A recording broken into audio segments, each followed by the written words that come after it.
저도 시험 다가오면 그런 생각을 해요. 아유, 하루만 먼저 갔다 오면 얼마나 좋을까. 그럼 나한테 1시간만 주지. 쓱 보고 쓱 말할 수 있는데, 실제로. 그런 생각이 들어요. 근데 그게 나쁜 생각하면 안 되지. 그리고 미래를 갔다 온다면 로또 번호 좀 보고 오고 싶죠? 더도 말고 한 20억만 되면 좋겠어요. 그죠? 네. 꿈도 야무져 해봐봐요. 해봅시다. 돈이 근데 많다고 행복한 건 맞아요. 그래서 그건 오해하시면 안 돼요. 그렇죠? 없을 뿐이지. 내용 좀 봅시다. 맞잖아. 그러면 건축 허가와 관련된 문제가 나와 있어요. 허가 대상 건축물 있습니다. 틀린 걸 물어보고 있는데 요건 제가 상급 레벨로 문제를 넣어놓긴 했어요. 근데 이걸 자꾸 볼 때만 느끼는 건데 이건 충분히 맞을 수도 있었겠다 싶기도 합니다. 보게 되면요. 그럼 이게 뭐 때문에 이런 말씀을 드리는 거냐면 봐요. 일단 68페이지, 72페이지 적어놨었는데 그림책의 68페이지 먼저 보시면은요. 68페이지에 제가 용어정의 나올 때 이 말씀을 드렸어요.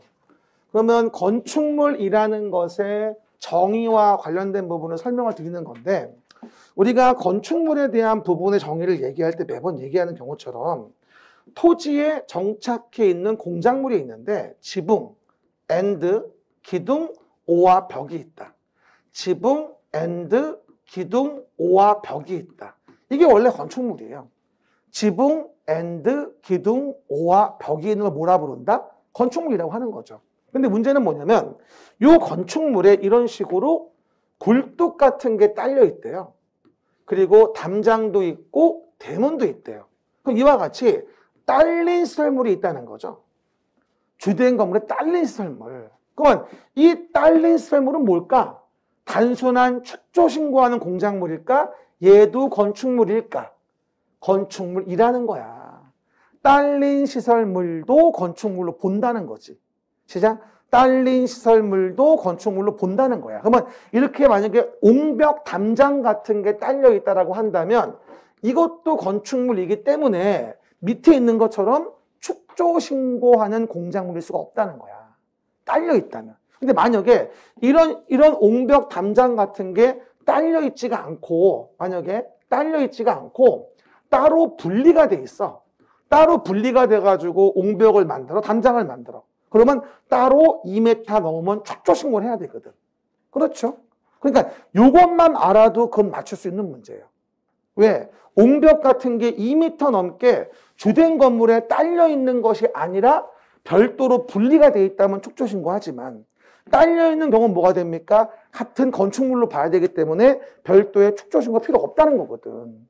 이걸 답으로 낸 게 이 문제의 답이었던 거야, 사실은. 그러니까 어떻게 보면 요 지금 67번 문제는 사실은 용어정의 문제라 봐도 괜찮을 것 같아. 답이 그거니까. 그렇죠? 그 다음 봐봐. 또 하나. 그리고 우리 그림책에서 건축의 허가와 관련된 부분에 대해서 이제 68페이지 말고 72페이지에 건축허가 절차 부분이 나오잖아요. 이 중에서도 허가권자가 누구입니까? 라고 하는 부분이 이제 윗부분에 이제 언급이 돼 있어요. 건축법에서 건축물을 건축하고자 합니다. 그러면 이 건축물을 건축할 때 그 건축물을 허가하는 허가권자가 누구겠습니까? 허가받아 건축물을 지면 그 건축물의 건축은 적법해집니다. 이렇게 얘기한단 말이에요. 그러면 원칙적인 뭐다? 허가권자의 레벨과 관련된 부분은 특별자치시, 특별자치도, 시장군수, 구청장이 뭐야? 허가권자입니다. 그러니까 서울특별시 같으면 종로구청장이 허가권자가 되는 거예요. 그렇죠? 하지만 그 중에서 큰 건물 21층 이상 된다 라거나 연면적 합계 10만 이상 된다면 특별시장, 광역시장 허가를 받게 됩니다. 근데 만약 그것이 공장이나 창고나 심의를 거친 경우라고 한다면 굳이 특광으로 안 가고 구청장이 허가하는 예외를 인정할 때도 있습니다. 그래서 매번 얘기하는 거 건축법은 공장만 나오면 이뻐해요. 빠라빠빠 건축법은 공장만 이뻐해. 빠라빠빠 여러분은 빠빠 자는 것만 좋아해. 그래서 건축법은 공장만 이뻐하거든요. 공장과 관련된 부분들이라면 아무리 21층 이상 연면적 합계 10만 이상을 하더라도 뭐하죠? 그냥 구청장 허가를 받게 한다라고 하는 부분이 이 부분에 대한 문제에 대한 내용이었던 거예요. 그죠? 그러면 간단하게 문제 좀 볼까요? 입니다. 봅시다.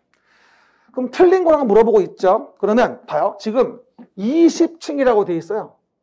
그러면 21층 이상이 아니네요. 아니죠. 그 다음에 5만이죠. 연면적 합계도 10만 제곱미터 이상도 아니네요. 됐죠? 그럼 뭐예요? 그냥 구청장에게 허가받으면 됩니다. 맞죠? 맞잖아. 구청장에게. A 광역시라고 했으니까. 광역시 허가가 아니지. 특광의 허가는 21층 이상이라거나 연면적 합계 10만 이상이니까 광역시장이 아니라 누구한테? 구청장한테 받으면 됩니다. 그리고 답 2번이 답인데 건축 허가를 받은 경우에도 해당 대지를 조성하기 위한 높이 5m의 용벽, 그러면 2m 초과했지. 그러면 축조 신고하는 걸로 보이지만 허가받은 경우래. 그럼 뭐야? 건물에 딸려있다는 얘기야. 그 말은 따로 축조 신고를 할 필요가 없이 그냥 허가받은 걸로 간주해버리는 거예요. 그죠? 왜? 공작물의 축조 신고는 주된 건물에 분리됐을 때 얘기하는 거야. 딸려있는 건축물이, 공작물이면 그냥 건축물인 거야. 그러면 허가받을 때 건축허가에 포함되어 있다고 봐야 되는 거지 따로 축조 신고하는 게 아니라는 거지. 사실 그래서 이 문제는 앞쪽에 이제 공작물 축조 신고 정의를 알고 있냐라고 하는 부분이 같이 물어본 문제라 보여집니다. 알겠습니까? 그리고 오해 말 건 3, 4, 5의 내용은 지금 할 내용은 아니에요. 그런가 보다. 그죠? 그래서 상급 레벨로 배치는 했습니다만 이것도 센스만 있으면 맞출 수는 있는 문제였어요. 따지고 본다면. 그죠? 표정은 그래 센스가 없어 우리가. 그래 알았어. 하기는 없긴 없잖아요. 그죠? 다음엔 괜찮아지겠죠. 그 다음에 68번 봅니다. 이게 바로 그 문제예요. 견본주택 축조에 대한 거. 중개사가 견본주택도 중개를 하나? 사실은 좀 의미가 없어 보이긴 하는데 옛날엔 이거를 우리가 모델하우스라는 말을 많이 썼었거든요. 이거 가지고. 그래서 모델하우스를 이제 항구화한 게 견본주택인데 야, 이 문제 제가 정답 맞출 때 그 법조문을 뒤져보니까 와 정말 지하 100m예요. 안반수야 안반수. 그렇죠? 그 지하 100m에 있는 것도 까다롭게 아주 조건을 구분해 물어본 거라 이건 맞출 수 있는 문제가 아니에요. 버려 그냥. 맞출 수 있는 문제가 아니야. 게다가 다시 나올 가능성도 없어. 그렇죠? 정리만 해주면 옳은 것을 모두 고르래. 일단 견본주택은 대지와 도로와의 관계는 일단 적용됩니다. 견본주택은. 공사용 가설건축물하고요. 견본주택은 달라요. 뭐라고요? 일반적인 공사할 때 쓰는 가설건축물하고 모델하우스인 견본주택은 다르단 말이야. 그렇죠? 그래서 적용되는 거 기획은 맞는 거야. 그리고 견본주택 존치기간은 분양 완료일까지다라고 나와 있는데 견본주택이 아니라 공사용 가설건축물일 때예요. 공사용 가설건축물일 때. 그래서 공사용 가설을 얘기하는 거랑 니은번 틀렸고요. 그 다음에 디귿번에 대한 건 뭐다? 아예 규정 자체가 없는 소설이에요. 그렇죠? 이걸 어떻게 맞춰 이거를? 그럼 뭐예요? 옳은 거 1번이에요. 그죠? 맞출 수 없어요. 그냥 쓰레기야. 버리는 문제. 다시 나올 부분 가능성도 없어요. 다시 얘기합니다만 버릴 문제와 챙길 문제를 구분하는 게 여러분에게 아주 중요한 거예요. 그렇죠? 그걸 해야 공부량도 줄고 시험 볼 때 시간도 세이브할 수 있고 점수도 잘 나와요. 그걸 못 고르면 정말로 어려워져요, 문제들이. 알겠습니까? 그 정도. 버리는 거 신경 쓰지 말고. 그 다음에 하급 문제로 언제든 물어본다고 얘기했던 거 뭐다? 75페이지에 있는 뭐하죠? 공개공지공간. 아니, 대지안의 조경. 조경 등의 조치에 대한 부분을 하여야 하는 건축물을 고르시오라고 나와 있습니다. 대지 면적은 2000이었고요. 제가 이 문제를 왜 나온다고 작년 시험 보기 몇 달 전부터 강조했던 거냐면은 그 해 평가사 문제 이게 나왔거든. 그리고 우리 타이밍상 나올 때가 됐거든. 그럼 그거 아세요? 공법에 많은 내용이 있는데 그게 기출되는 패턴이 있어요. 5년에 한 번, 4년에 한 번, 8년에 한 번 이런 게 있거든요. 그런데 이 조경 문제는 한 4, 5년 꼴 한 번씩 나와요. 근데 선행지표로 평가사에서 나왔기 때문에 저는 거의 100% 확신을 했어요. 이 부분은. 역시나 나왔죠. 알겠습니까? 그런데 올해 또 나오는 건 없죠. 올해는 뭐가 나온다고 이제? 공개공지공단. 올해는 공개공지가 100%예요. 안 나올 수가 없어요. 32회 문제니까 올해는 이걸 봐줘야 돼요. 그림책의 75페이지 간단 정리해 봅시다. 75페이지 봅니다. 그럼 내용에서 본다면 대지안의 적용 관련된 부분에 대해서는 우리가 200제곱미터 이상의 대지에는 적용 같은 걸 해주세요라고 이제 언급을 해요. 그래서 200제곱미터 이상 대지에는 쾌적함을 위해서 우린 뭐가 된다? 적용 같은 걸 해주라고 얘기하는 거죠. 됐죠? 다만 다음은 예외적으로 적용을 안 할 수 있다고 얘기를 하는 부분이고요. 매번 얘기하는 거 녹관농자. 시작. 녹관농자. 우리 동네엔 나무가 되게 많아. 그래서 또 나무 실 필요가 없어. 그리고 건축법은 공장만 나오면 이뻐하니까 공장은 적용 안 해. 건축법은 공장만 나오면 봐주거든 자꾸. 그리고 공장은 대지 면적 따지면 5,000 미만 얘기하는 거고 연면적 합계 따지면 1,500 미만을 얘기하는 거고 산업단지 안에 공장이면 다 그냥 안 해도 돼. 적용을. 공장도 세 종류가 있는 거야. 대지 면적 따지면 5,000 미만이고 연면적 따지면 1,500 미만이고 산업단지 따지면 다. 이해갑니까? 그리고 내용에서 제가 이런 말을 했어요. 가장 많이 물어본 답 중에 하나 이런 게 있는데 연면적 합계 1,500 미만의 물류시설이에요. 연면적 합계 1,500 미만 물류시설이면 조그마니까 적용 안 해. 근데 이거 나올 때마다 답이 이겁니다. 주거지역과 상업지역은 적용을 해야 되는 거야.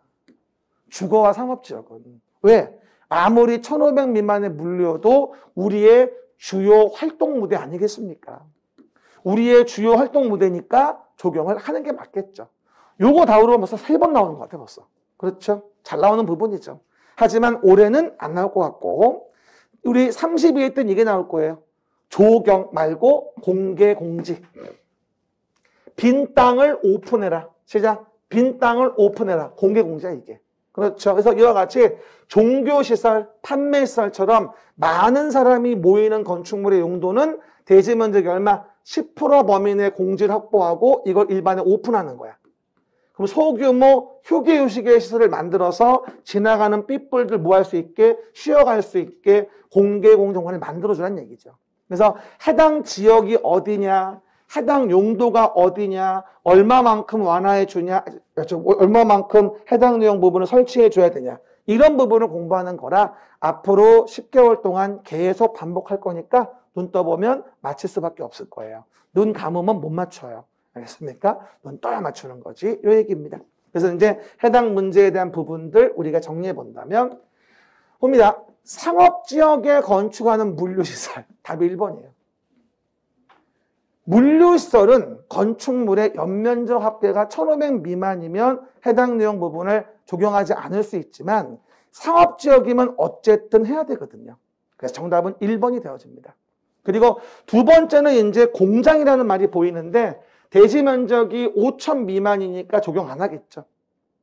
대지 면적이 5,000 미만이라 공장 적용 안 하지. 그렇죠? 그 얘기. 가설 건축물 안 하고요. 그다음 녹지 지역 안 하고요. 축사 안 하고요. 이해갑니까? 이래서 적용 안 하는 부분들 알아두고 1번 내용이고 이번에 답은 공개 공지를 물어볼 가능성이 거의 100%다. 여러분 내년도에 이맘때 이 수업을 또 할 거예요. 전 정규 특강이니까 이게. 그래서 그때 가면 또 이 문제를 보고 있겠지. 공개 공지 공간을. 그렇죠? 아무도 안 믿어. 봐봐. 빼주고 봅시다. 그러면 면적 등의 산정 방법이라고 하는 70번 문제가 나오네요. 이 면적 등 산정 방법은 우리가 68페이지하고 77페이지 제가 몇 가지를 정리해 줬었는데요. 일단 우리가 층고와 관련된 부분을 얘기할 때 68페이지 먼저 펴보세요. 68페이지. 봐요. 그러면 지하층과 관련된 걸 제가 여기 68페이지 왼쪽 밑에 설명을 드렸는데 요즘에는요. 이 건축법이 용어 정의를 여기에서만 물어보는 게 아니라 뒷부분의 본론을 물어볼 때 용어를 같이 물고 넣어줘요. 같이. 그러니까 어떻게 보면 용어가 한 문제가 아니라 지금 서너 문제일 수도 있는 거예요. 계속. 뒷부분에 본론이 나오면서 용어를 같이 물어보거든 지금. 봐봐. 그러면 지하층의 의미가 뭐라 했어요 제가. 지하층은 일단 방의 바닥이 지표면이라는 거에 아래쪽에 있는 거예요. 방의 바닥이 지표면 아래에 있다. 이걸 지하층이라고 해. 근데 어느 정도 방의 바닥이 지표면 밑에 있어야 하는 거냐라고 한다면 봐요. 왼쪽에 이거의 높이와 오른쪽에 요거의 높이. 이걸 뭐 하죠? 평균을 내요. 대지가 경사가 졌으니까. 그렇죠? 그러면 요 평균 높이가 층 높이의 2분의 1 이상 되면 이걸 뭐라 그래요? 우리가 지하층이라고 합니다. 그럼 만약에 방의 바닥으로부터 지표면까지에 대한 평균 높이가 2m였고 층 높이가 4m였다면 이건 지하층이 되는 겁니다. 됐죠? 근데 뭘 물어봤냐 이번에. 그러면 층 높이라는 건 그럼 뭘 얘기하는 거냐? 봐봐. 체크해봐. 층 높이는 여기 윗면부터 윗면, 위층, 윗면까지예요. 그러고요. 층 높이는 뭐다? 윗면부터 위층, 윗면까지인 거야. 이걸 층 높이라고 해요. 이제 그림에 표시해 놓은 거고. 윗면부터 위층, 윗면까지야. 이해 가셨죠? 아랫면이 아니고. 그러니까 아랫면이 안 풀리는 거야. 아랫면이 아니라 윗면부터 윗면. 이게 층 높이의 원정이에요. 이해 가시겠죠? 그리고 오해하지 말 건 이와 같은 지하층은 설치를 독려하기 위해서 층수에서 제외시켜요. 그리고 용적률을 산정할 때도 연면적에서 뭐가 됩니까? 제외가 됩니다. 용적률 산정 시 연면적 제외. 그래서 지하층 관련된 각종 내용들이 이번에 그 문제와 연결시켜가지고 뭐가 된다? 물어봤구나 라고 봐도 별 무리가 없다라고 이해할 수 있는 거죠. 그렇죠? 그리고 나서 또 하나, 우리 78페이지 보시면 건축물의 면적과 높이와 관련된 부분이 이제 우리 78페이지의 내용들 77페이지 펴봐요. 나와 있습니다.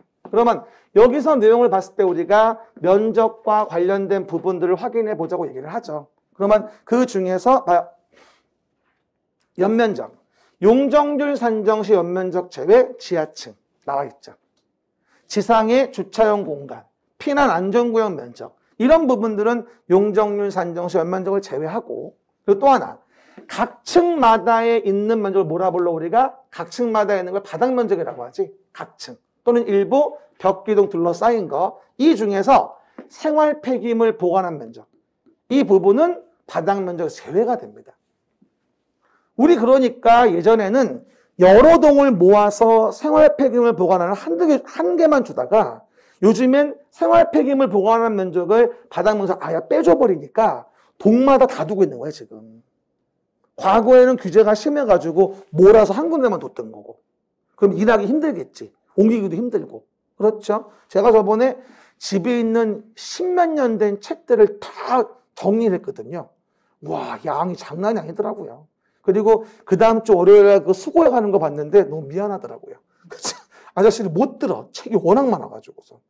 책 장사도 하는 책만 많아서 집에. 치웠더니 어머 방이 얼마나 깨끗한지 몰라요. 그렇죠? 보지도 않는 걸 미련 남아가지고 그냥 다 쌓아놨다가 쓰레기만 되고 가서 팔 걸 그랬나? 고물상에다가? 표정은 알았어요. 미안해요. 이 얘기 내용 부분이고요. 그 다음 다음 페이지 봐봐요. 높이와 관련된 부분이 다음 페이지에 있어요. 봐봐요. 제가 작년도에도 이 부분은 언제든 물어볼 수 있다고 해서 좀 봐주라고 했는데 봐요. 높이 제한을 가하잖아요. 근데 건물이 있을 때 1층 부분이 전체가 필로티로 설치된 부분이 있어요. 그러면 그 부분은 층고에서 제외합니다. 그럼 봐봐요. 1층 부분이 있어요. 이렇게 1층 부분이. 1층이 있는데 전체가 기둥만 세워져 있고 사방이 개방되어 있는 필로티였던 거예요. 그럼 뭐예요? 이 부분의 높이를 제외하고 나머지 것만 뭐가 된다? 원칙적으로 높이로 본다는 얘기죠. 따지고 본다면. 이 부분 따로 선정해 봐야 되는 거고 어쨌건 1층 전체가 필로티 부분이다. 기둥만 세워놓고 사방도 개방했다면 그 부분 층고를 제외하고 높이 선정을 하게 됩니다. 알겠습니까? 그 부분이 작년 답이었었죠. 그리고 층을 잴 때 지하층은 층수에 안 들어가는 거고 부분마다 층수가 다르면 가장 많은 층수를 건축물 층수로 봅니다. 왜? 그래야 규제가 쉬워지거든. 그리고 또 하나가 층의 구분이 명확하지 않다. 여러분 혹시 지나가다가 피 나오는 건물 보신 적 있으세요? 피 나오는 건물. 주차 타워죠. P 나오는 건물. 그러면 층의 구분이 명확하지 않다면 4m마다를 한 개 층으로 봐줘요. 이걸 뭐라 한다 우리가? 층수라고 하죠. 이거를 한꺼번에 물어봤던 게 그 70번 문제입니다. 알겠습니까? 그 얘기. 그럼 그리고 어떤 분이 물어보더라고요. 선생님, 이거는 A형이에요? B형이에요? A형도 안 맞고 B형도 안 맞는데 순서가 내가 바꿔놓은 거야. C형이야. 여러분 오해하지 말고. 여러분 봤던 문제는 목차가 안 맞아요. 내가 목차를 맞춰놓은 거야 지금. 안 그러면 왔다 갔다 해야 되잖아. 그래서 여러분 문제 풀 때도 목차대로 문제가 안 나오기 때문에 더 헷갈려지는 점도 많아. 그 연습도 많이 사실 해야 되는 것도. 그대로 안 나오니까. 그렇죠? 고객님. 그럼 70번 봅시다. 옳은 것은? 볼게요. 1번 공동주택으로서 지상층에 설치한 생활 폐기물 보관한 면적은 바닥 면적에 산입합니까? 안 합니까? 안 한다. 2번 지하층에 설치한 기계실, 전기실 면적은 지하층이니까 용적률 산정 시 연면적에 산입하지 않습니다. 됐죠? 3번 건축법상 높이 제한이라는 걸 가할 때 건축물 1층 전체 필로티가 설치되어 있는 경우에는 높이는 필로티 층고를 제외하고 산정한다. 답은 3번. 됐죠? 그 얘기. 4번. 층고는 방해 바닥 고조체의 윗면부터 윗면으로 갑니다. 아랫면이 아니라. 층고는 뭐다? 윗면부터 윗면. 그 다음에 5번. 건물이 부분에 따라 층수가 다르면 그중 가장 많은 층수와 적은 층수를 평균을 내요. 뭐라는 거야 지금. 반올림 골고루 한다. 가장 많은 층. 그러면 가장 많은 층을 건축물 층수로 본다. 왜? 그래야지만 규제가 쉬워지거든. 가장 많은 층수를 건축물 층수로 본다. 시작. 가장 많은 층수를 건축물 층수로 본다. 내가 밑에 쪽에 다 해설 써놨어. 안 써도 돼. 나 있잖아 여기. 사실 내가 깨알로 넣어놨잖아 내가. 나 요즘에 이렇게 편집이 재밌지 요즘에. 어쨌건 보시면 됩니다. 그러면 건축협정이죠. 옳은 거라고 나와 있습니다. 제가 건축협정은 79페이지에다가 살짝 넣어놨는데 그렇죠? 오해기 79페이지. 건축협정 관계된 부분은 일단 의미만 좀 이해를 해보면 이렇습니다. 이건 좀 어려운 문제라서 지금 다 설명드리기 힘들어요. 봐요. 일단 건축협정의 의미를 먼저 알아봅시다. 건축협정은 뭐냐면 보시는 바와 같이 봐요. 여러 개의 필지에 땅이 있죠. 근데 이 필지는 보시는 바와 같이 도로에 안 접혀져 있네요. 그러다 보니 효율적인 이용이 저해돼요. 요 옆에 필지랑 또 사이가 안 좋으면 맨날 싸우겠죠. 그렇죠? 뭐 하죠? 지상권 건다, 안 건다, 안 한다, 뭐다 싸우겠지. 이렇게 보나마나. 그러다 보니 효율적 이용이 안 돼요. 그럼 이런 경우는 뭐다? 이렇게 묶어서, 야, 하나의 대지마치로 쓰기로 합의를 보자. 이걸 우리가 건축협정이란 말을 써요. 한 필지가 아니지만 한 필지 마치인 것처럼 쓴다는 얘기예요. 전원이 합의를 해서. 그래서 뭐가 된다 우리가? 전원의 합의로. 뭐다? 전원의 합의에 대한 부분은 오해하지 말고 누구의 합의다? 소유자 등. 즉 토지 건물 소유자, 지상권자 다 포함해서 전원의 합의로 건축물 건축, 대선 리모델링 협정을 체결할 수 있는 걸 건축협정이라고 합니다. 그리고 하나 오해하지 말 건 협정을 폐지하는 경우 있죠. 협정을 폐지한다면 이럴 땐 과반수동이에요. 전원이 아니라. 왜? 족쇄가 될 수 있거든. 그래서 폐지할 땐 과반수, 설정할 땐 전원. 이걸 연말에 많이 강조했는데 이게 나왔더라고요. 이번에 보니까. 그렇죠? 그 정도. 그래서 우리가 이와 같은 동네에다가 우리는 협정 체결 가능하다. 그리고 만약에 둘 이상의 도시에 걸쳐 있다면 과반이 속하는 인가권자의 인가를 받는 거죠. 과반이 속하는. 그렇죠? 그리고 다음의 것을 통합 적용할 수 있고 또 하나 이 5번 내용이 문제가 나왔었는데 승계 달리 정하지 않는 한 건축협정 공고된 후 협정 체결자로부터 권리를 이전받은 자가 있어. 아까 ABC의 필지가 소유권이 바뀐 거지. 그러면 나는 새로운 사람이야. 니네 협정 인정할 수 없어. 이러면 말이 안 되죠. 그래서 뭐가 된다? 설정받은 자는 지위를 승계합니다. 요거 승계하지 않는다고 나온 게 아마 뭐하죠? 해당 내용 부분. 아니다. 옳은 거 물어봤구나. 어쨌건 요게 답이었습니다. 그러면 문제 좀 봐봅시다. 문제 건축법 마지막 문제입니다. 봐봅시다. 옳은 거. 해당 지역의 토지 건축물 소유자 전원이 합의하면 지상권자가 반대하는 경우도 협정 체결할 수 있다. 지상권자는 그 토지 위에 지상물을 존치할 권리가 있는데 지상권자가 반대하면 해결할 수 있다고? 말도 안 되지. 지상권자 포함해서 전원을 얘기합니다. 됐죠? 두 번째. 또 협정 체결 대상지가 둘 이상 시군구에 걸쳐 있다면 시도로 가는 게 아니라 과반이 속하는 시군구로 갑니다. 뭐라고요? 과반이 속하는 시군구로 가서 인가를 받으면 되는 거지. 뭐가 된다? 시도에 인가를 받는 게 아닙니다. 아까 그림책에 있었죠. 그 다음에 협정 체결자는 뭐하죠? 인가받은 사항을 변경한다. 이것도 여러분 제가 매번 드린 얘기인데 변경은 원절차 똑같아요. 원래가 인가면 봐봐. 원래가 인가면 변경도 인가예요. 원래가 허가면 변경도 허가예요. 대원칙 팁이에요. 어디 가나 그래. 변경은 원래가 허가면 변경도 허가, 원래가 인가면 변경도 인가입니다. 경미한 규정은 따로 돼 있어요. 항상. 경미와 관련된 부분이 아니면 원래대로 똑같이 가야 한다고 외우셔야 돼. 그냥. 원래 허가면 변경도 허가, 원래 인가면 변경도 인가. 알겠습니까? 원래 신고면 변경도 신고. 똑같아요.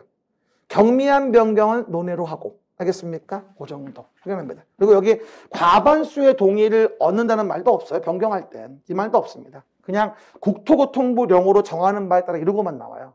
변경에 대한 부분은 과반수 동의라는 말도 없어. 됐죠? 그리고 건축협정을 뭐 한다고 나오죠? 폐지한대요. 폐지하면 과반수. 폐지면 과반수예요. 전원동의가 아니고. 폐지면 과반수. 됐죠? 남은 거 하나겠네. 5번. 답은 뭐다? 5번. 건축협정에서 달리 정하지 않는 한 협정 공고된 후 건축협정 구역에 있는 토지에 관한 권리를 협정 체결자로부터 이전받은 자도 협정 체결을 따라야 된다. 승계된다는 걸 물어본 거죠. 이것도 센스 있으면 답은 맞출 수 있어요. 어렵다고 얘기를 합니다만 들어보니 이해는 가죠. 그죠? 그래서 맞출 수 있는데 어렵게 느껴져. 사이즈가 딱 보기에는. 그죠? 그 정도. 그럼 마무리. 주택법입니다. 말이 주택법. 이제 마무리합시다. 주택법에 대한 부분은 7문제다라고 얘기를 하고요. 항상 뭐라 했어요? 이건 단순한 건축물이 아니라 30호, 30세대 이상의 시작. 30호, 30세대 이상의 뭐를? 주택의 단지. 30호, 30세대 이상의 주택 단지를 뭐하죠? 짓는 걸 얘기하는 거죠. 이거를 건설하고 공급하고 관리하는 걸 공부하는 게 주택법의 내용인데 사실은 몇 년 전만 하더라도 주택법이 건설 파트에 대한 부분이 주로 문제가 나오면서 5개까지는 맞출 수 있었거든요. 근데 요즘엔 아니야. 요즘에 아까 봤듯이 3개 정도는 넘사벽이 나옵니다. 요즘에. 그래가지고 상급 레벨이 3문제쯤 나와서 주택법도 이제 깊이 파는 게 아닌 것 같아. 그렇죠? 적당히 나올 만한 부분만 정확하게. 그래서 4개를 건지는 거야. 그렇죠? 봐봐요. 용어 정의 굉장히 중요하죠. 건축법 용어는 반드시 나오는 부분입니다. 이번에도 준주택, 국민주택, 부대시설, 복리시설, 간선시설 물어봤던 부분이고요. 그 다음에 건설 파트가 가장 많이 나오는 부분이에요. 요번에 주택법 봐봐. 건설만 몇 문제야? 5문제가 나왔어요.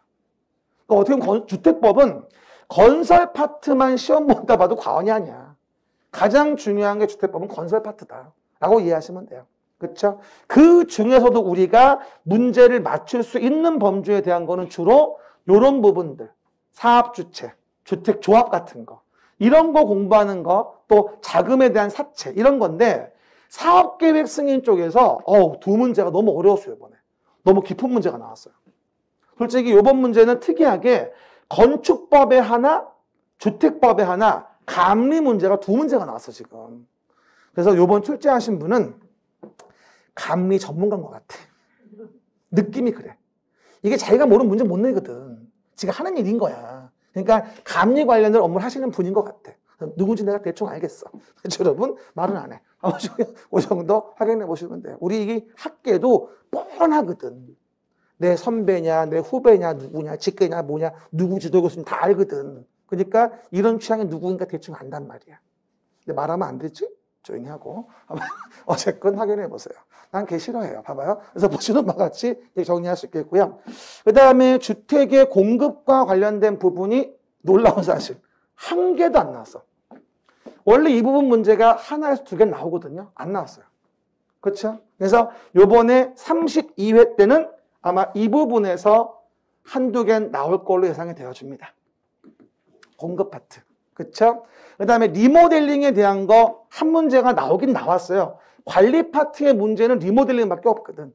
근데 리모델링에 대한 부분은 요번에 좀 어려웠습니다. 쉬운 질문 2개하고 어려운 질문 3개 섞여 있어가지고 그냥 쉽게 고르긴 쉽지 않았었을 거야 아마. 그래서 상급 레벨 문제로 분리하고 3개는 상급, 중하급에 2개씩 해서 문제가 나왔다. 그래서 얼마든지 4개는 건질 수 있다 라고 하는 부분을 얘기하는 거예요. 그러면 문제 봅시다. 72번 정말 하급이죠. 용어 정의에 대한 부분의 하급. 그래서 반드시 우리가 챙겨둬야 될 문제입니다. 그럼 봐봐요. 용어에 대한 설명, 그림책은 83페이지에 일단 언급이 되어 있습니다. 됐죠? 제가 이걸 일부러 얘기를 해주는 거야. 페이지 적고. 거기 있다고 알려주는 거야. 그렇죠? 그러니까 그림책 믿어도 된다라고 내가 증명해 주는 거야, 지금. 내 말인 뜻은. 이 목적은 뭔 줄 알아? 그래서 하는 거야, 사실. 여러분 믿으라고. 자꾸 처음에는 그림책이 얇으니까 이걸로 돼? 라고 의심된단 말이야. 근데 그렇지 않거든. 충분히 마실 수 있다고. 그렇죠? 그 얘기. 첫 번째. 다중생활시설은 준주택에 해당하지 않을까?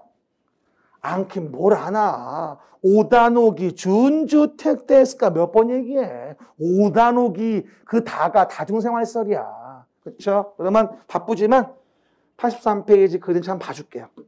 봐요. 봅니다.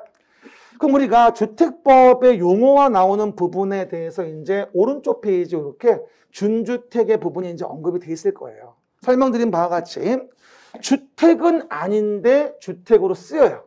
이걸 준주택이라고 해요. 오피스텔, 다중생활시설, 노인복지주택, 기숙사. 이게 준주택이야. 5단옥이 준주택 됐을까? 5단옥이 준주택 됐으네. 넌 5단옥이 난 해봐. 힘들어. 뭐라고요? 5단옥이 준주택, 5단옥이 준주택, 오피스텔, 다중생활시설. 가끔 물어보는 분이 있더라고요. 다중생활시설이 뭐예요? 옛날 말로 치면 고시원 같은 거예요. 고시원 같은 거. 요즘엔 그래서 고시원에 고시생이 없어요. 그죠? 옛날처럼 고시생이 없단 말이야. 잠깐 생활이 어려워진 분들이 기거하는 곳으로 좀 변질됐거든요. 그러다 보니까 지금은 다중생활시설로 좀 이름을 바꿨습니다. 그래서 해당 내용 보시면 되고요. 그 다음 우리가 주택을 분류할 때 매번 얘기하는 게 자금이라는 걸로 주택을 분류해 보자면, 이것도 PDF 파일 깨졌네. 뭐라고요? 자금으로 분류해 본다면 우리는 국민주택이라는 것과 뭘로 민영주택이라는 걸로 구분해 볼 수 있어요. 한마디로 공적 자금에 투입이 됐다. 그러면 국민주택이에요. 그러면 공적 자금 투입이 됐으니까 많은 세대가 이득을 보기 위해서 그 규모도 규제를 해요. 이걸 국민주택 규모라고 하죠. 오른쪽에 보시면. 그러면 국민주택 규모는 뭐가 된다? 전용면적 85 이하거든. 수도권이 아니고 도시가 아닌 읍면이면 100까지 가능하고. 그럼 봐봐. 수도권이면 85 이하면 되는 거잖아. 그러면 84면 85 이하가 됐잖아. 그렇잖아. 근데 이걸 틀렸으니 뭘 맞추냐고, 뭘 도대체가. 미치는 거지 아주 그냥. 답은 2번이야 그래서. 84, 85 이하잖아. 이해 가시겠습니까? 됐죠? 그 얘기. 그리고 지금 뭐 수도권이고 수도권이 아니고 안 써졌지만 어쨌든 83은 들어가잖아 그 안에. 이해 갑니까? 그리고 오른쪽에 시설을 분류해 본다면 부대시설과 복리시설과 간선시설이 있는데 봐요. 부대시설은 없으면 못 사는 거. 부대. 복리시설은 없어도 살아. 불편한 거. 부대, 복리. 그리고 봐봐요. 간선시설의 의미를 오해하지 말거 봐요. 간선시설은 단지 안과 단지 밖에 기간시설, 단지 안과 단지 밖에 기간시설 연결시켜. 이걸 간선이라고 해요. 그러면 단지 안에 있는 기간시설과 단지 밖에 있는 기관설을 연결시키는 게 간선설이거든. 그러면 간선이란 말은 반드시 뭐가 나와야 돼? 간선이 맞으려면 반드시 있어야 할 지문이 연결이란 단어가 있어야 되는 거야. 간선이기 위해서는. 그지? 근데 봐봐. 주택단지 안의 기관시설을 밖에 있는 기관설의 같은 동종에서 연결시키는 거야. 그럼 지금 나와 있는 뭐야? 도로, 상하수도, 전기가스통신, 지역난방은 그냥 기관시설인 거야. 단지 안의 기관시설과 단지 밖의 기관시설을 연결시키는 게 간선시설이지. 연결이란 말이 없잖아, 거기. 이해갑니까? 간선시설이란 말은 연결이란 말이 있어야 되는 거야. 그래서 이 지문도 오해하기 쉬웠어요, 사람들이. 이 문제가 주택법 중 제일 쉬운 문제였는데 그걸 놓치니까 답이 없는 거야. 이거 3번 답하신 분이 굉장히 많아요. 이 문제 나왔을 당시에. 아마 여러분도 있을 거야, 3번 쓴 사람이. 그렇죠? 됐습니까? 그거 이해하시고요. 그러면 문제 내용에서 확인 좀 해봅시다. 갑니다. 2번. 주택도시기금으로부터 자금을 지원받아 건설 개량됐다. 그러면 공적 자금의 지원이 있었고 규모도 85 이하로 맞으니까 정답은 2번. 요거는 연결이라는 말이 안 써 있어. 도로, 상하수도, 전기가스통신, 지역난방이면 이건 그냥 기관시설이야. 그래서 간선이 아니라 기관시설. 단지 안의 기관시설과 단지 밖의 기관시설을 연결시키는 게 간선이야. 연결이란 말이 없지. 단순한 기관시설인 거야, 이거는. 그렇게. 그래서 요 문제는 요것 때문에 실수하신 분이 많더라고. 그 다음에 방범설비는 뭐다? 당연히 없음 못 사는 거라 부대시설이고요. 주민공동시설은 없어 살 수는 있어. 불편할 뿐이지. 복리시설. 부대시설은 뭐라고? 없으면 못 사는 거야. 복리시설은 없어도 살지만 불편한 거야. 그렇게 이해하시면 돼.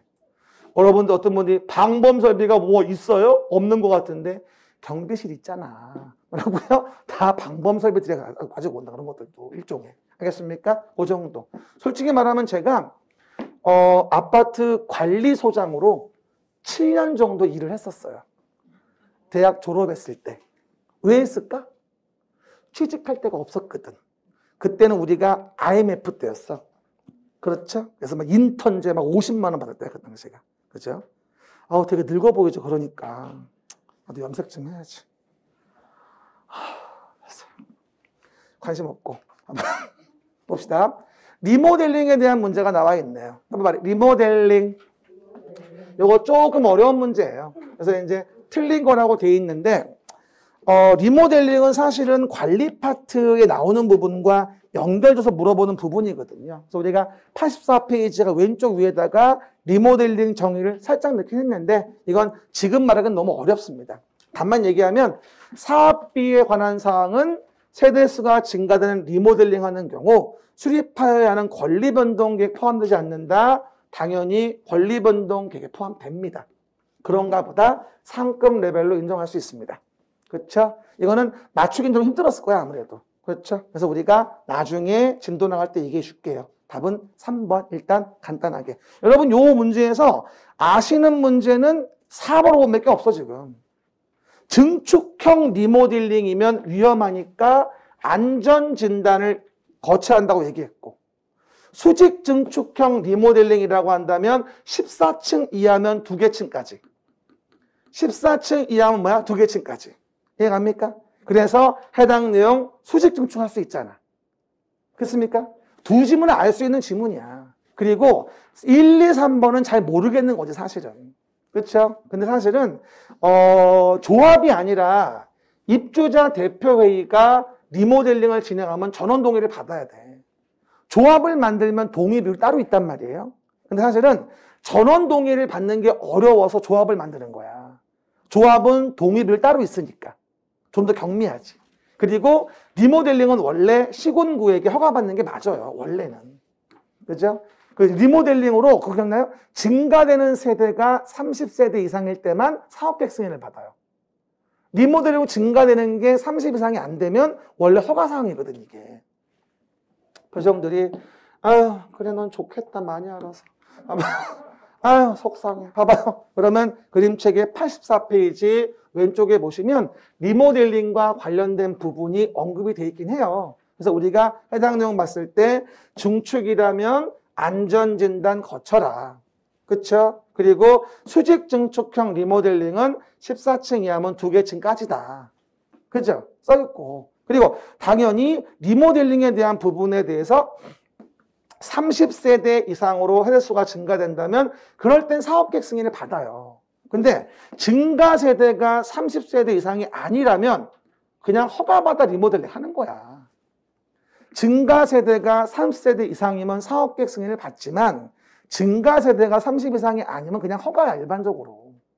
이해가셨죠? 그리고 내용에서 권리 변동 계획을 수립해서 사업계획 승인이나 행위허가를 받아야 하는 건 사업비와 관련된 부분도 포함되어 있거든. 리모델링 하면 아무래도 대지사용권이나 이런 것이 바뀌어야 사실은요. 그러다 보니까 여러 가지 권리 변동 계획을 만들게 되거든요. 그 부분을 물어본 거라 뭐 어려운 문제였지만 조곤조곤 읽어보면은 맞출 수 있는데 우린 조곤조곤 읽을 시간이 없어. 왜? 1분 내에 끝내야 되거든. 그렇죠? 참 쉽지 않은 것 같아요. 어쨌건 그래서 해당 내용 보시면 우리는 73번 답을 몇 번? 3번으로 이해할 수 있다는 것이고요. 그리고 다음 페이지 우리 그림책에서 사업 주체 좀 봐볼게요. 사업 주체. 이게 86페이지야. 그죠? 문제 74번 문제인데 이거는 봐요. 우리가 일단은 주택을 건설한다라고 얘기를 해요. 뭐 말이에요. 주택의 건설 다 했어요. 그러면 봐요. 주택을 건설한다면 사업의 주체가 예를 들어 주택의 자금을 가지고 여기서 사업이라는 걸 시행을 하게 되거든요. 그러면 사업의 주체가 누구냐라는 걸 먼저 보게 돼요. 그러면 그 사업의 주체에 대한 부분은 등록하고 사업해라, 등록사업자. 그리고 등록하지 않고도 사업할 수 있다, 비등록 사업자. 이렇게 얘기를 해요. 그래서 우리가 봐봐. 연간으로 봤을 때 20채 이상 진다면 현대건설 등 등록하고 해야 돼요. 누구에게? 국토교통부 장관에게. 20채 이상을 저 연간 그러면 국장에 등록을 하고 해야 되는 거야. 사실 어떻게 본다면은요. 참 집 많이 짓지 않는 조그만 업자까지도 관리를 하는 거야, 정부에서. 봐봐. 현대건설이 서울에만 졌나? 제주에도 있고 부산에도 있나? 다 있잖아. 그러니까 국장에게 등록인 거야. 하지만 다음 회사는 뭐다? 등록하지 않고도 할 수 있는데 그 비등록의 대표가 공공인 거야. 그러면 토지주택공사 공공이잖아. 국가지방자치단체 토지주택공사 지방공사면 등록 의무가 없다니까? 공공인자가 뭐하러 등록을 해? 이해가셨죠? 이것만 알아도 그 문제는 풀 수 있었어. 74번은. 그렇죠? 공공의 자는 등록할 의무가 없다는 거야. 시작. 공공의 자는 등록 의무가 없다. 또한 민간자인데도 등록하지 않는 경우도 있긴 하다. 뭐 주택조합과 직원들을 고용하는 고용자. 근데 이런 경우는 이미 등록된 사업자와 공동으로 하는 경우에만 등록하지 않을 수 있어요. 우리 그래가지고 주택조합에 대한 부분을 봤을 때 이 주택조합은 무슨 지역주택조합 더하기 서희스타일스, 서희건설 공동으로 하지. 현대건설하고 어디 지역주택조합 공동으로 하지. 이렇게 간접적인 규제는 가겠다는 얘기야. 공동으로 하지 않으면 등록을 해야 돼. 민간자일 땐. 하지만 공공의 자는 뭐가 된다? 그 특성 자체가 공공이니까 등록 의무 자체를 부여하지 않습니다. 알겠습니까? 이게 바로 그 문제의 핵심이었어요. 이 문제는 충분히 맞출 수 있습니다. 봐봐. 다음 문제. 그러면 74번. 봐요. 주택건설 사업자 등에 대한 설명이다. 옳은 것을 또 나왔네. 이 문제 스타일 아주 그냥 전형적이죠. 세 가지 쳐 넣고 고르시오. 그렇죠. 쳐라고 하면 안 되지. 고르시오. 그렇죠? 그럼 봐요. 기획번. 이 문제는 내가 볼 때는 기획번을 아는 게 핵심이야. 토지주택공사면 공공이지. 등록해야 할 이유가 없어요. 토지주택공사면 공공이니까 등록의 의무를 부여하진 않아요. 그러면 옳은 것을 고르라고 했으니까 기획번은 다 아웃이야. 한 방에 2개밖에 안 남아. 땡큐, 감사지. 그렇죠, 여러분? 그 얘기. 그리고 봐봐. 아까 말씀 안 드렸지만 리모델링 주택의 조합에 대한 부분이 뭐하죠? 해당 내용의 공동사업 주체와 관련 부분에 대해서는 세대수를 증가하지 않는 뭐하죠? 리모델링일 때는 공동사업주를 할 수가 없습니다. 세대수를 증가한다면 공동사업주를 할 수 있겠지만 리모델링은 기존 집을 부시고 짓는 거잖아요. 아니, 기존 집을 대선 내지는 증축을 하는 거예요. 부시는 게 아니란 말이야. 그래서 리모델링은 새로 신축이 아니야. 그래서 리모델링은 원래는 뭐다? 공동사업주체가 안 돼. 세대수가 증가되지 않는 이상은. 이해됩니까? 그러다 보니 세대수가 증가하는 게 아니라 증가하지 않는 리모델링 주택조합은 공동사업체가 할 수 없게 됩니다. 그렇죠? 증가하는이 아니라 증가하지 않는이라고 나와야 돼요. 그죠? 그러면 니은번이 일단은 틀렸구나라고 알 수 있겠지. 니은번이 뭐다? 일단은 해당 내용 부분이 뭐다? 틀렸구나 알 수 있잖아. 그만 봐봐. 옳은 거 오르라고 했지? 니은 틀렸어. 남는 거 2번밖에 없어. 이해갑니까? 뭐라고요? 남는 거 뭐가 된다? 2번밖에 없다. 옳은 것을 모두 고르시오. 그러면 기읍번 틀렸지? 니은번 틀렸지? 디귿은 뭔지 모르겠으나 남은 게 한 개밖에 없으니 답인 거야. 요 문제 맞힐 수 있는 문제입니다. 그쵸? 한 번 더 얘기합니다. 아까 우리 공동사업주체 얘기할 때 봐봐. 밑에 부분에서 여기 있죠. 공동사업주체 본다라고 한다면 세대수를 증가하는 하지 않는 리모델링 조합은 공동사업체를 못합니다. 세대수를 증가할 때 공동사업체 가능한 거야 이거는. 리모델링은 새로 신축이 아니기 때문에. 이해 가셨죠? 그러면 충분히 해당 내용 부분에 대해서 풀 수 있는 문제. 그리고 자꾸 제가 요거 경우의 수를 얘기하는데 이런 문제가 잘 나오기 때문에 옳은 건지 틀린 건지 보고 정확하게 아는 게 있으면 제끼면서 시작하는 거야. 그럼 남는 게 나온단 말이야. 그러면 이 디귿번 조문을 몰라도 답은 2번밖에 없는 거야. 다시 얘기하죠. 어려운 지문은 공부해서 맞추는 게 아니야. 쉬운 거를 정확히 제끼고 남은 걸로 알아가는 거지.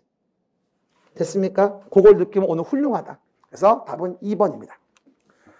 넘어가시면 그 다음에 힘들죠. 조합과 관련된 부분이 있습니다. 몇 개 안 남았어요 이제. 두 팔 좀 들고 마지막에 기지개를. 저는요 오전 시간에 항상 수업할 때 뭘 생각하냐면 점심 뭐 먹지? 이런 생각을 해요. 그래야 좀 더 힘이 나더라고요. 이거 먹어야지. 오늘 이거 먹으러 갈까? 저번 주 금요일은 추웠잖아. 금요일날 익선동 가서 할머니 집에 만두국 먹어야지. 그러면서 수업을 하는 거예요. 되게 맛있었어요. 칼제비에 김치만두 넣어가지고. 오늘은 딴 거 먹을 거예요. 생각해 놓은 게 있어. 보시고요. 그러면 주택법상 조합에 대한 부분이 있습니다. 봐요. 그러면 지역주택 조합이라고 나오고 주택법의 조합은 무주택자들이 주택을 공급받을 수 있게 하는 걸 도와주기 위한 거예요. 이거는 봐요. 주택법에 나오는 조합은 재개발, 재건축처럼 소유자가 만드는 조합이 아니에요. 달라 이거는. 무주택자들 위주로 모여가지고 저기요 우리도 새 집 좀 얻고 싶어요. 그러니까 우리 집 질 수 있게 좀 하면 안 될까요? 그러면 니네들이 집 질 땅 구해와. 그래서 집을 짓고 우선 공급 받게 해줄게. 니네가 모여서 만든 거니까. 이렇게 얘기해 주는 거예요. 이거는 재개발, 재건축처럼 소유자들이 모여 사는 게 아니야. 자기 지분을 내는 게 아니라 무주택자들이나 85 이하 한 채 가진 자들 모여가지고 뭐가 된다? 만든 조합으로 주택을 우선 공급받기 위한 단체라고 이해하시면 돼. 달라. 일반적인 재개발, 재건축하고는. 알겠습니까? 그 얘기. 그러면 요 AB라는 자가 봐봐. AB라는 자가 무주택자로서 조합원이 됐어. 그치? 그러면 얘들은 지금 이 조합에 가입하면서 2천만 원 정도 조합원 가입비만 내고 가입한 거야. 이 집값의 10억, 20억을 다 낸 게 아니라 2천만 원 정도만 돈 내고 그 지역에 6개월 이상 거주한 자들 중에 모여가지고 만든 단체거든? 그러면 얘들은 집을 얻은 게 아니야. 고작 2천만 원 주고 주위를 산 거지 지금. 그러면 이 지위를 막 팔면 어떻게 될까? 투기 문제가 엄청나게 생겨요. 그래서 조합 설립의 인가 후에는 이 조합원의 지위를 신규 가입하게 하거나 교체할 수 없게 합니다. 이건 재개발, 재건축하고는 달라. 지금 투기관을 주고 존부를 떠나서 안 되는 거야, 이건 아예. 이해가십니까? 그러다 보니 다만 예외적으로 결혼이 생겼으면 결혼 범위 내에 충원할 수 있는 예외가 있다 라고 설명을 드리게 되고, 그게 시험 나왔던 게 요번에 문제였던 거야. 요것도 타이밍상 나올 때가 됐었지. 87페이지 오른쪽 위에 좀 봅니다. 87 오른쪽 위 봅시다. 요거죠. 신규 가입 교체를 금지한다. 시작. 신규 가입 교체를 금지한다. 하지만 조합 설립의 인가 후에 신규 가입을 금지하겠지만 예외적으로 결혼이 생긴 범위 내에서 충원할 수 있는 경우 등이 있다. 뭐 사망했는데 어떻게 할 수 없는 것이고, 아버님이 조합원이셨다, 돌아가셨다, 어쩔 수 없죠. 이럴 땐 상속받는 자의 자격도 안 따집니다. 이거는 상속받는 자가 집이 있어도 관계없어요. 사망에 있는 것이기 때문에. 그리고 또 하나가 탈퇴 등으로 50% 미만이 되거나 건설 예정 회대수의 변경으로 50% 미만이 된다. 이런 경우라면 충원되지 않으면 주택건설 대지를 땅을 살 돈을 모을 수가 없어요. 너무 조합원이 없으니까. 땅 살 돈을 만들어야 될 거 아니야, 기본적으로. 이게 소유자가 된 게 아니기 때문에. 그래서 50% 미만돼 탈퇴 등으로 건설 예정 세대가 변경돼서 그럼 뭐가 된다? 충원 가능하다. 이건 예상했던 문제. 그래서 충분히 맞출 수 있는 문제였습니다. 그러면 간단히 문제 볼까요? 그러면 충원할 수 있는 경우다. 해당하지 않는 거 사망이다. 무자격자 판명됐다. 건설 예정 세대 수가 초과하지 않는 범위 내에서 조합원의 추가 모집 승인을 받았다. 그 다음에 탈퇴 등으로 조합원 수가 건설 예정 세대 수의 60%가 됐대? X. 50% 미만이 돼야 충원이 가능해요. 이건 제가 동영 때 응용지문 참 많이 줬던 문제. 똑같이 나왔어요. 그렇죠? 50% 미만이 돼야 충원과 교체 가능합니다. 땅 살 돈이 없어서 허용한 것뿐이야, 사실은. 그 다음에 마찬가지로 사업계획 승인 과정에서 주택건설 예정 세대가 변경돼서 조합원 수가 세대 수의 40%가 됐다면 50% 미만이 됐으니까 충원 가능하다라고 설명할 수 있겠죠. 정답은 4번. 이건 맞출 수 있는 문제입니다. 됐고요. 다음 문제 봅시다. 76번입니다. 이것도 과거의 기출 그대로 나왔어요. 주택상환사채. 89페이지 오른쪽에 있겠죠? 89페이지. 입니다. 아까 얘기했죠? 사업의 주체가 주택의 자금으로 사업을 진행하는데 그 주택의 자금의 대표 사이즈가 바로 주택상환사채예요. 왜? 집질 돈이 없으니까 여러분 저 집질라고 하는데요. 돈이 없네요. 여러분이 돈 좀 땡겨줘 봐요. 대신 제가 증서를 줄게요. 그게 주택상환사채예요. 그러면 집값을 사채 주고 먼저 받는 거야. 그리고 나중에 채권 가져오면 집값 바꿔주는 거지. 주택상환사채. 그렇죠? 그러면 89페이지 맨 밑에 왼쪽 밑에 뭐라고 나와요? 아, 등록사업자 등록이 말소가 됐어도 주택상환사채는 효력을 잃지 않습니다. 왜? 보증받았거든요. 왼쪽 위에 보시면 등록사업자인 현대건설이 채권 발행할 때 보증을 받아야 돼요. 부도날까 봐. 보증받았으니까 등록사업자 등록이 말소가 돼도 왼쪽 맨 밑에 당연히 그 등록이 말소가 돼도 사채 효력은 유지될 수밖에 없는 거죠. 그러자고 보증을 받은 거거든. Understand? 근데 이거는 25회 때 나왔던 지문이 그대로 나왔어요, 거의. 요번에 문제 내신 분은 확실히 과거의 기출을 상당히 많이 참고했어요. 그리고 개정된 건 잘 모르겠으니까 개정됐나 안 됐나만 확인하고 낸 것 같아. 느낌이 그래. 그렇죠? 별로 이렇게 많이 아는 냄새는 안 나. 솔직히 문제들이. 그렇죠, 여러분? 이 많이 하시는 분들은요. 문제가 굉장히 럭셔리해요. 사례도 많이 들고 그러는데 그런 것 같지는 않아. 어쨌건 답은 5번이고 또 나올 확률은 저는 없다고 봐요, 이제. 이거 한 번 나오고 나면 5년 걸려야 돼. 그러니까 35회 정도? 그때 시험 우리 안 볼 거 아니야. 다 됐으니까. 그때까지 가면 큰일 나. 봐봐. 어쨌건 봐보시고요. 그 다음에 이거 아주 어려운 문제였어요. 사업계획 승인. 그죠? 사업계획 승인. 이거 맞출 수 있는 문제의 성질이 아닌 것 같아요. 그래서 마찬가지로 또 3가지 넣어놓고 옳은 것을 모두 고려서 또 나왔어요. 그죠? 그냥 92페이지 펴놓고 그냥 보시면 문제 봐봐요. 사업계획 승인을 받으려는 자는 제가 92페이지 오른쪽 위에 써놨죠. 계획서를 첨부하여 승인권자에게 제출해야 한다. 써있습니까? 오른쪽 위에 파란 색깔. 계획서 제출. 92페이지 보이죠? 그럼 당연히 뭐가 되죠? 30세대 이상으로 주택단지를 지으려고 해요. 그럼 사업계획 승인을 받아야 되니까 계획서를 제출할 거 아니겠냐고요. 그럼 뭐가 된다? 기획에 대한 부분은 일단은 옳구나라고 알 수 있단 말이야. 그쵸? 기획은 옳아요. 근데 해당 내용 부분에 대해서 기획은 옳긴 한데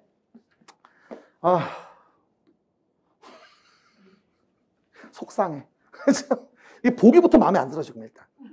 그렇잖아. 이거 맞추기 힘들어. 그죠? 이게 운때가 맞으면 아는 거 한 지문 있는데 하나가 딱 걸리면 답이 될 수 있는데 이런 건 맞추기 힘든 거야. 4번 말고는 다 가능성이 있는 거야 지금. 그렇죠? 그 얘기. 그 다음 봐요. 니은번. 등록사업자는 동일한 규모의 주택을 대량으로 건설하는 경우 시도에게가 아니라 일단 국장에게 형별로 설계도서를 작성 제출하여 승인받을 수 있어요. 동일한 규모의 주택을 대량으로 할 땐. 말한 적 한 번도 없어요, 이거. 그런 갖고다야. 틀렸어. 그 다음, 디귿번. 지방공사면 뭐가 된다? 항상 얘기한 거. 지방공사면 공공이죠. 그럼 지방공사면 공공이니까 여러 가지 특례가 인정될 수 있거든. 그래서 사업계획 승인을 받지 않아도 된다라고 센스를 발휘했으면 맞출 수도 있는 거고. 국가지방자치단체, 토지주택공사, 지방공사는 공공의 사인방이라고 해서 여러 가지 특례가 인정되거든, 사실은. 그래서 이거 옳은 거 고르시오 답은 사실은 기역디귿이에요. 근데 이거 센스를 발휘하면 맞출 수 있지만 센스를 발휘하기는 좀 어려운 문제. 좀 너무 사이드를 물어봤어요. 그렇죠? 맞추기 어려운 문제입니다. 답은 3번. 넘어가시면 이것도 그림책에 아예 있지도 않아. 한마디로 쓰레기야. 또 나왔어. 감리. 왜 뭐래? 이건 분명히 감리 관련 업무를 하신 분이야. 그렇죠? 이 감리가 뭐가 중요하다고 됐어, 이거를. 그리고 여러분, 한 가지 팁을 드리면요. 옳은 거를 마찬가지 모두 고르래지. 근데 모르겠으면 숫자 나와 있는 거 일단 의심해야 돼. 진짜야. 나 같아도 문제 낼 때, 문제 내길 때 귀찮아서 숫자 나와 있는 걸 많이 고치거든. 그건 인간의 심리야. 그러니까 잘 모르겠으면 숫자 나온 게 뭔가 아닐 것 같다. 생각을 한번 해봐. 그죠? 그러면 사업계획 승인권자는 감리자가 업무 수행 중 위반 사항이 있음을 알고도 묵인한 경우는 감리자에 대해서 1년의 범위 내에서 지정을 제한할 수 있어요. 이걸 어떻게 해요, 우리가? 못 외워. 근데 일단 모르겠으면 기간 나온 게 틀렸구나라고 봐도 무리가 없어. 그럼 만약에 그런 센스를 발휘했다고 가정해보자고. 그러면 옳은 걸 모두 고르래. 그러면 기획번은 일단 많이 줄었네. 그렇죠? 이거는 어렵지만 계열성 남아있는 거예요, 이제. 그렇죠? 그러면 2번 아니면 5번이 답이겠네. 그렇죠? 여기 확인해 볼 수 있겠죠. 그리고 니은번 뭐가 되죠? 설계도서가 지형 등에 적합한지에 대한 확인은 감리자의 업무에 해당합니다. 이건 일반적인 얘기야. 맞는 질문이고요. 감리자는 업무를 수행하면서 위반 사항을 발견했을 때에는 지체 없이 시공자, 사업주체에게 위반 사항을 통지하고 7일 이내에 뭐가 되죠? 승인권자 내용을 보고해줘야 돼. 맞는 얘기야. 그래서 어쨌건 답은 5번. 니은 디귿 옳은 걸 고르시오. 근데 맞추기는 상당히 어렵다. 그래서 77, 78은 맞출 수 있는 문제가 일단 아니에요, 사실은요. 그런가 보다. 다시 나올 확률도 거의 없어요. 그래서 챙겨서 공부할 사항이 아니야. 버리는 거야. 아셨죠? 그 정도. 그럼 마지막으로 농지법 간단히 봅시다. 농지는 몇 문제가 나온다? 2문제가 나오는데 요번에 재밌는 건 용어정의 챕터에 대한 문제가 한 개도 안 나왔다는 점. 그죠? 원래 용어정의 쪽은요. 맨날 얘기하지만 농지, 그 다음에 농업인 요거를 물어보는 게 일반적인 패턴이거든요. 그래서 한 문제씩은 나왔는데 요번엔 용어가 한 개도 안 나왔어요. 그래서 요번에 32회 때 저는 농업인을 추천드립니다. 그죠? 농지가 30회 때 문제였었거든. 농업인 추천. 그리고 농주의 소유 파트도 한 개도 안 나왔고요. 소유 파트도 몇 가지 볼 게 있습니다. 그리고 요번에 물어봤던 건 농지 이용 문제에서 임대차.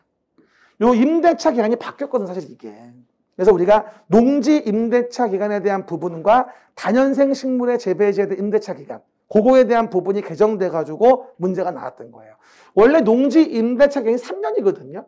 근데 다년생 식물의 재배지 같은 경우는 5년이거든. 근데 요거 나온다고 항상 강조했는데 그대로 문제가 나왔어요. 그래서 거의 뭐 그냥 맞췄죠. 다년생 식물의 재배지 10년 아니라 5년이야, 5년. 그쵸? 그 얘기. 그리고 농업진흥지역 농지 보존을 위한 건데 이건 그냥 거저 준 문제죠. 농업진흥지역은 녹관농자에 정해요. 녹관농자. 그런데 녹지지역 중에서 특별시의 녹지는 도시용지로 공급될 가능성이 높아서 빠지거든요. 그래서 특별시의 녹지를 제외해서 요게 답이었어요.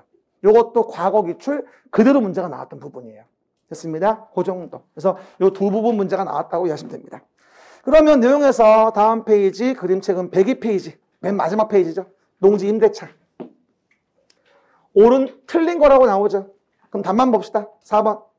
농지 임차인의 농작물의 재배시설을 위한 비닐하우스. 요거는 다년생 식물의 재배지와 같은 걸로 봐줍니다. 시설 들어간 거니까. 그러면 비닐하우스를 설치한 농지의 임대차 기간은 뭐다? 10년 이상이 아니라 5년 이상입니다. 다년생 식물의 재배지와 같은 걸로 봐줘. 비닐하우스 같은 시설 들어가는 거는. 그렇죠? 많이 얘기했던 부분입니다. 나머지 읽어보시고. 그 다음에 내용에서 뭐가 되죠? 아하, 마지막 내용의 80번. 농업진흥지역이라는 것을 지정할 수 없는 지역은 특별시의 녹지. 왜? 도시용지로 공급될 가능성이 높으니까. 특별시의 녹지를 제외한 녹관농자. 시작. 특별시의 녹지를 제외한 녹관농자. 한마디로 뭐가 되냐면요. 용도지역은 도관농자. 용도지역 이랬고 뭐하죠? 도시지역은 다시 주상, 공록, 도시지역 이랬잖아. 이 중에서 농업진흥지역을 정할 수 있는 건 여기 녹관농자 정할 수 있는 거야. 됐죠? 그리고 녹관농자에 정하면 그 녹지지역일 때 여기 특별시의 녹지지역만큼은 안 돼. 왜? 도시용지로 공급될 가능성이 높아서. 그렇죠? 이 부분이야.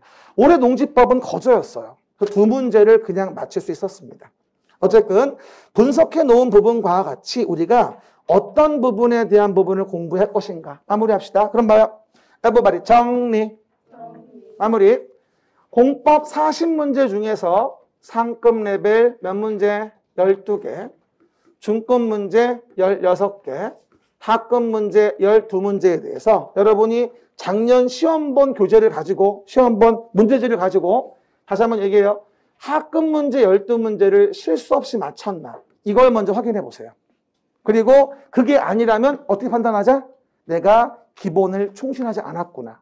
정확히 못 외웠구나 라는 부분을 간파하시면 됩니다. 아마 대부분은 그럴 거예요. 그리고 중급 레벨의 문제에 대한 부분 적어도 8개 반은 건져줘야 됩니다. 한번 세보세요. 중급 문제 몇 개 맞췄나. 그리고 찍어서 맞춘 게 몇 개지도 검토하세요. 찍어서 맞춘 게 몇 개인가? 왜? 그만큼은 맞출 수 있다는 거야. 본인이 잘못 찍었으면 한 개도 못 맞았을 것이고. 알겠습니까? 없는 번호 골라 찍는 거 분명히 연습해야 되는 거고. 이게 우리가 올해 전략이에요. 오늘 일요일 날 너무 수고하셨고요. 다음 주에는 도시개발법으로 만나볼게요. 여러분 수고하셨습니다.